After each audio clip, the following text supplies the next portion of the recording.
करण जौहर जैसे लोग इस इंडस्ट्री के सबसे बड़े हिपोक्रेट लोग हैं और इंडस्ट्री के लोग जानते हैं। शेखर कपूर का ट्वीट आया है और तमाम और डायरेक्टर्स का भी कोट आया है कि आज कैसे जो लोग उनको श्रद्धांजलि दे के अपना एक बड़प्पन दिखाने का प्रयास कर रहे हैं कि ये कितनी दोहरी मानसिकता वाली एक रंगीन दुनिया है। जैसे राजनीति के अंदर कुछ परिवार अपना एकाधिकार मानते हैं, वैसे ही बॉलीवुड के अंदर भी कुछ फैमिलीज़ हैं। चाहे वो आप धर्मा प्रोडक्शन को ले लो, चाहे वो यशराज फिल्म्स को ले लो, चाहे आप कपूर्स को ले लो, चाहे ये फराह खान और उनके भाई के प्रोडक्शन हाउस को ले लो, तो इनके अपने अपने अलग अलग कार्टेल्स हैं। तो ये इन लोगों के अपनी अपनी एस्पिरेशंस हैं। तो ये जिन लोगों को जैसे प्रमोट करना चाहते हैं, ये बॉलीवुड के उस ऑर्डर को अपने हिसाब से चलाना चाहते हैं। पर उस ऑर्डर में अगर गाहे बगाहे कोई इस प्रकार का टैलेंट निकल के आता है, सबसे बड़ा एग्जाम्पल आप कंगना रनावत को देख लीजिए। She is the most vocal talent. आज की डेट में अकेली लड़की होगी जो अपने दम पे फिल्में चलाती है। आप उठाइए किसी और एक्टर्स को उठा लीजिए और बना के दिखाइए ज़रा फिल्म बिना हीरो के अगर चलती हो तो। Rest of the actresses are mere the item numbers. तो कंगना रनावत जैसी स्टार को जो है साइलेंस करने की कोशिश होती है। तो बॉलीवुड इस चीज़ से बिल्कुल अछूता नहीं है। और ये सिर्फ एक एंटरटेनमेंट इंडस्ट्री नहीं है, ये मेरे देश का दुर्भाग्य है कि जो लोग फिल्मों को सिर्फ एंटरटेन करने के माध्यम से देखते हैं, तो वो सिर्फ एंटरटेनमेंट नहीं। एक लड़का एक छोटे से शहर से आता है अपने सपनों को परस्यू करने के लिए।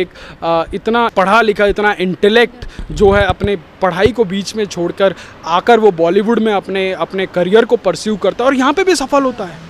आप सोचिए, अपने मेन स्ट्रीम करियर से वो एक नए फील्ड में आकर उसका पैशन देखिए, उसका टेम्परामेंट देखिए कि उसने जिस फील्ड में हाथ डाला वो लड़का वहाँ सफल हुआ।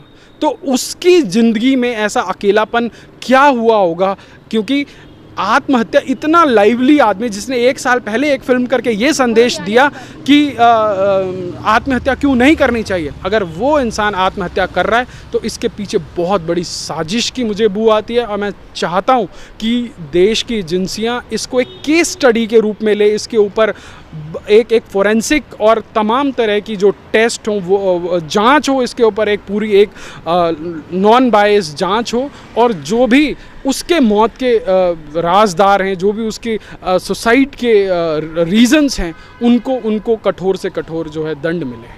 धन्यवाद सर। थैंक यू सर, हाल ही में बॉलीवुड एक्टर सुशांत सिंह राजपूत ने अपने घर में, आपने देखा कि आत्महत्या कर ली। तो आप क्या मानते हो इसकी वजह, जिस तरीके से बॉलीवुड में भेदभाव होता है, इस बात को लेकर क्या कहना? देखिए, ये भाई भतीजावाद और ये नेपोटिज्म बॉलीवुड अछूता नहीं है। बॉलीवुड और राजनीति में ये हमें बहुत ज़्यादा देखने को मिलता है, और बॉलीवुड में ये अब से नहीं हो रहा है, बहुत दिनों से हो रहा है कि जो एक्चुअल टैलेंट होता है उसको कैसे साइडलाइन लगा दिया जाता है, क्योंकि वहाँ पे किसी परिवार के, किसी डायरेक्टर के, किसी एक्टर के बेटे बेटियों को सेटल ऑफ करना होता है। तमाम उदाहरण हैं। और आज की डेट में अगर कोई सेल्फ मेड एक्टर या सेल्फ मेड एक्ट्रेस उन चीज़ों को लेकर वोकल होता है, तो उसको कैसे, जो स्टैब्लिश्ड एक्टर हैं, मैं नाम नहीं भी लूँगा तब भी लोग समझ जाएंगे, कैसे ऐश्वर्या राय का करियर समाप्त हुआ, कैसे विवेक ओबरॉय का करियर समाप्त हुआ, कैसे हाल में ही अरिजीत सिंह का करियर समाप्त हुआ। और सुशांत सिंह राजपूत के बारे में भी बहुत कुछ बोला जाता है कि एक बॉलीवुड के अंदर एक कार्टेल चलता है कि वो जो है जिसको प्रमोट करना चाहते हैं वो उसी को प्रमोट करेंगे। और सुशांत सिंह राजपूत भी, देखिए, कल को ये सारी चीज़ें निकल के आएंगी, क्योंकि अब इंफॉर्मेशन टेक्नोलॉजी का ज़माना है। ये आज से 20 साल 30 साल पुराना भारत नहीं है कि आप खबरों को दबाएंगे, अपने हिसाब से चलाएंगे। परंतु आज के डेट में एक ढिठाई इतनी ज़्यादा हो गई है कि जब तक उन लोगों के ऊपर कोई प्रामाणिक कार्रवाई नहीं होती है, तो वो लोग आंख मूंद करके बैठ जाते हैं और वो कहते हैं कि this world runs in our tunes. तो ये बॉलीवुड का जो गंदा खेल, इसके ऊपर दाऊद का और जो अंडरवर्ल्ड का इन्फ्लुएंस, तो ये बहुत सारी चीज़ें हैं जिसका गवाह देश बहुत सालों से बनता आया है, और कैसे धीरे धीरे जो कल्चर को डाइल्यूट करने का काम बॉलीवुड के माध्यम से होता है, अपने तरीके से किसी भी स्टोरी को फ्रेम करके दिखाया जाता है, तो ये चलता आ रहा है। अगर इनमें सरकारों का भी हस्तक्षेप होता है। जैसे हम सेंसर बोर्ड का एग्जांपल ले लें, जब सेंसर बोर्ड में किसी सरकार ने, क्योंकि जनरली इस देश का कल्चर है कि जिसकी सरकार होती है उसी के समर्थित लोग बड़े बड़े बोर्ड्स पे बिठाए जाते हैं, और अब की सरकार भी इस चीज़ से अछूती नहीं है, और इसमें कोई गलत भी नहीं है, क्योंकि आज मैं जिस आइडियोलॉजी को इंडोर्स करता हूँ, अगर मेरी सरकार है तो मैं चाहूँगा कि उसको जो है विभिन्न माध्यमों से दिखाया जाए। अगर मैं एक राइट विंग, अगर मैं एक राष्ट्रवादी फ़िलॉसफी को बिलोंग करता हूं, तो मैं चाहूँगा कि देश के अंदर राष्ट्रवाद की सही परिभाषा को दिखाया जाए। तो ये जिस प्रकार से कुछ परिवार, जैसे राजनीति के अंदर कुछ परिवार अपना एकाधिकार मानते हैं, वैसे ही बॉलीवुड के अंदर भी कुछ फैमिलीज़ हैं, चाहे वो आप धर्मा प्रोडक्शन को ले लो, चाहे वो यशराज फिल्म्स को ले लो, चाहे आप कपूर्स को ले लो, चाहे या ये फराह खान और उनके भाई के प्रोडक्शन हाउस को ले लो, तो इनके अपने अपने अलग अलग कार्टेल्स हैं। तो ये इन लोगों के अपनी अपनी एस्पिरेशंस हैं। तो ये जिन लोगों को जैसे प्रमोट करना चाहते हैं, ये बॉलीवुड के उस ऑर्डर को अपने हिसाब से चलाना चाहते हैं, पर उस ऑर्डर में अगर गाहे बगाहे कोई इस प्रकार का टैलेंट निकल के आता है, सबसे बड़ा एग्जाम्पल आप कंगना रनावत को देख लीजिए। She is the most vocal talent. आज की डेट में अकेली लड़की होगी जो अपने दम पे फिल्में चलाती है। आप उठाइए किसी और एक्ट्रेस को उठा लीजिए और बना के दिखाइए ज़रा फिल्म बिना हीरो के, अगर चलती हो तो। Rest of the actresses are mere the item numbers. तो कंगना रनावत जैसी स्टार को जो है साइलेंस करने की कोशिश होती है। तो बॉलीवुड इस चीज़ से बिल्कुल अछूता नहीं है, और ये सिर्फ एक एंटरटेनमेंट इंडस्ट्री नहीं है, ये मेरे देश का दुर्भाग्य है कि जो लोग फिल्मों को सिर्फ एंटरटेन करने के माध्यम से देखते हैं, तो वो सिर्फ एंटरटेनमेंट नहीं है। सर, अभी आपने कंगना रनावत का नाम लिया, तो कंगना रनावत ने भी अभी जैसे सुशांत सिंह राजपूत की डेथ हुई है, तो उसको लेकर भी उन्होंने एक वीडियो पोस्ट किया।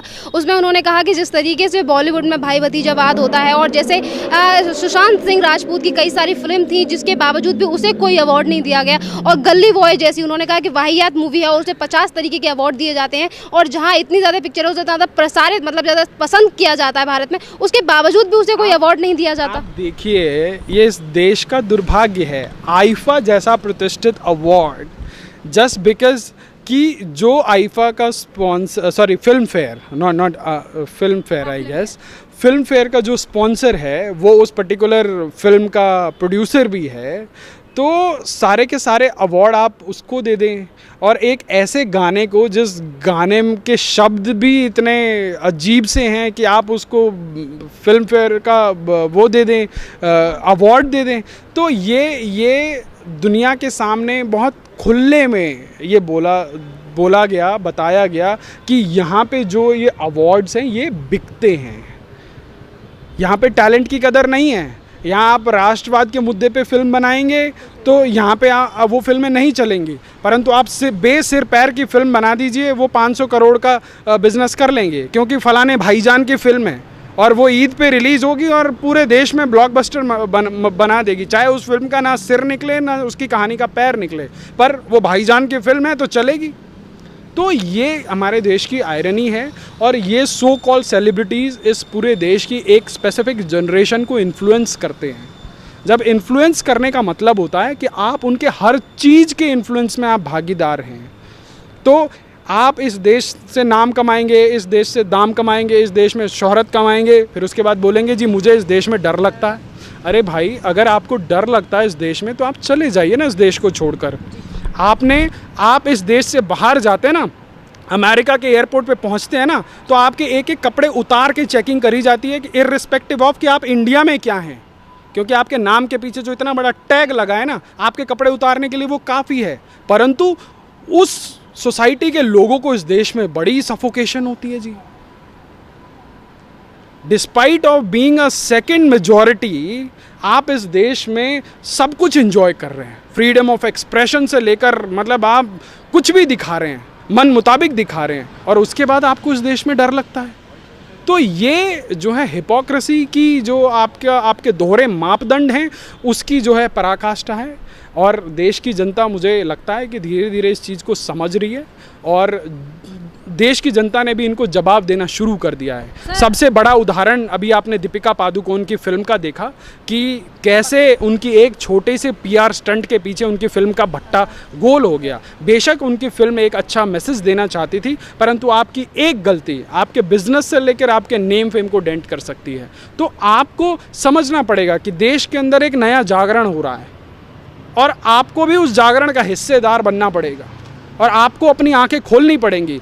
खड़ी दोपहरी में आप आंख बंद करके ये नहीं बोल सकते कि जी साहब रात हो गई है। So now you have to understand, you have to check the pulse of the nation. Sir यहाँ पर अब जैसे सुशांत सिंह राजपूत को लेकर अब आलिया भट्ट और करण जौहर काफ़ी ज़्यादा ट्रेंड कर रहे हैं कि जब वो जिंदा थे तो उस टाइम पे जब करण जौहर में जब पूछा जाता है आलिया भट्ट से कि सुशांत सिंह राजपूत को लेकर, तो वो कहती हैं कि सुशांत सिंह राजपूत कौन है। और यहीं पर एक इंटरव्यू में सुशांत सिंह राजपूत ने कहा था कि मुझसे करण जौहर ने किस तरीके का व्यवहार किया था और ये कहा था कि मैं सिर्फ बड़े सेलिब्रिटीज़ के साथ मूवीज़ बनाना पसंद करता हूँ। तो जिस तरीके का ये भेदभाव करते हैं कि अगर उनका फैमिली बैकग्राउंड, अगर वो बिहार से बिलोंग करते हैं या फिर उनकी फैमिली से कोई बॉलीवुड में नहीं है, तो क्या इस तरीके का व्यवहार करना। और आज जब उनकी डेथ हो गई तो इस तरीके की पोस्टें डाल रहे हैं कि हम बहुत याद कर रहे हैं। करण जौहर कहते हैं कि मुझे माफ़ कर दीजिए क्योंकि लास्ट दिन में आपके साथ नहीं रहा था। फिर इस तरीके का प्रेम क्यों जता रहे हैं? देखिए, करण जौहर जैसे लोग इस इंडस्ट्री के सबसे बड़े हिपोक्रेट लोग हैं और इंडस्ट्री के लोग जानते हैं। शेखर कपूर का ट्वीट आया है और तमाम और डायरेक्टर्स का भी कोट आया है कि आज कैसे जो लोग उनको श्रद्धांजलि दे के अपना एक बड़प्पन दिखाने का प्रयास कर रहे हैं कि ये कितनी दोहरी मानसिकता वाली एक रंगीन दुनिया है। अभी टीवी पर एक एक्ट्रेस इसी मुद्दे पर बोलने के लिए आई थी, तो उन्होंने बोला कि सुशांत मेरा बहुत अच्छा दोस्त था, ये था वो था। जब उसने पूछा कि आप उसे लास्ट टाइम कब मिली थी या कब बात की थी, तो उनको समझ भी नहीं आता कि वो नेशनल टीवी पे आके कैसे बोल लेती हैं, इसके रेपरकशन क्या होते हैं। वो कहती है 2 साल पहले, अगर आप उसकी बहुत अच्छी दोस्त थी तो 2 साल पहले आपकी उससे मुलाकात या लास्ट बात हुई थी और उसके बाद आप टीवी पे आके बोलती हैं कि आप उसकी बहुत अच्छी दोस्त थी। तो ये बॉलीवुड कितना इनसेंसिबल है, कितना संवेदनहीन है, ये आपको देखने से मिलेगा। अभी आप देखिएगा थोड़े दिन बाद ट्विटर के ऊपर बड़ी नई नई थ्योरीज आएंगी सुशांत सिंह राजपूत के ऊपर, इस चीज़ को कवर अप करने का भरकस प्रयास किया जाएगा। तो ये सारी चीज़ें जो है देश की जनता भली भांति समझती है, अब समझने लगी है, क्योंकि अब जो है हर चीज़ बहुत ट्रांसपेरेंटली, अगर कोई मेन स्ट्रीम मीडिया नहीं दिखा रहा है तो जो पैरेलल जो एक तरह का एक ऑल्टरनेट मीडिया खड़ा किया है आप लोगों ने, उसके माध्यम से ये चीज़ें आती हैं। तो जो पहले एक एजेंडा चलाया जाता था, आज 24 घंटे से भी कम टाइम में आपके जैसे ऑल्टरनेट मीडिया के माध्यम से वो प्रोपेगेंडा ध्वस्त किए जा रहे हैं। तो जो मीडिया के लोग इस देश में अपने एसी कमरों में बैठ के इस देश के सरकार में मंत्री तय करते थे, आज उन लोगों की कमाइयां बंद हो गई हैं, उनके लाइजनिंग के काम बंद हो गए, उनकी दलालियां बंद हो गई हैं।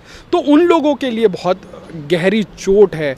और ये जो बॉलीवुड और ये मीडिया का जो कॉकटेल है और ये जो पीआर स्टंट के थ्रू ये अपने आप का अपना एक बड़प्पन दिखाने का ये लोग ये प्रयास करते हैं, इसके पीछे की जो स्याह दुनिया है, इसके पीछे की जो काली सच्चाई है, उससे हम कभी मुंह नहीं मोड़ सकते। तो जो आज ट्विटर पे आकर या वीडियोस बनाकर बोल रहे हैं कि मैं लास्ट मोमेंट पे आपके साथ नहीं था, देश की जनता समझ रही है कि उनके डिप्रेशन के पीछे कहीं ना कहीं आप लोगों का बहुत बड़ा कंट्रीब्यूशन था।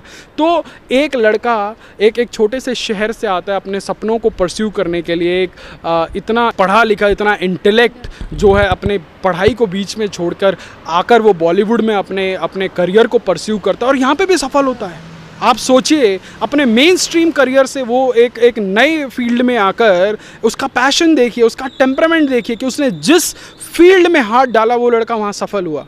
तो उसकी ज़िंदगी में ऐसा अकेलापन क्या हुआ होगा, क्योंकि आत्महत्या, इतना लाइवली आदमी जिसने 1 साल पहले एक फिल्म करके ये संदेश दिया कि आत्महत्या क्यों नहीं करनी चाहिए, अगर वो इंसान आत्महत्या कर रहा है तो इसके पीछे बहुत बड़ी साजिश की मुझे बू आती है। और मैं चाहता हूँ कि देश की एजेंसियाँ इसको एक केस स्टडी के रूप में ले, इसके ऊपर एक एक फोरेंसिक और तमाम तरह की जो टेस्ट हो, वो जांच हो, इसके ऊपर एक पूरी एक नॉन बायस जांच हो, और जो भी उसके मौत के राजदार हैं, जो भी उसके सुसाइड के रीजंस हैं, उनको कठोर से कठोर जो है दंड मिले। धन्यवाद सर। Thank you.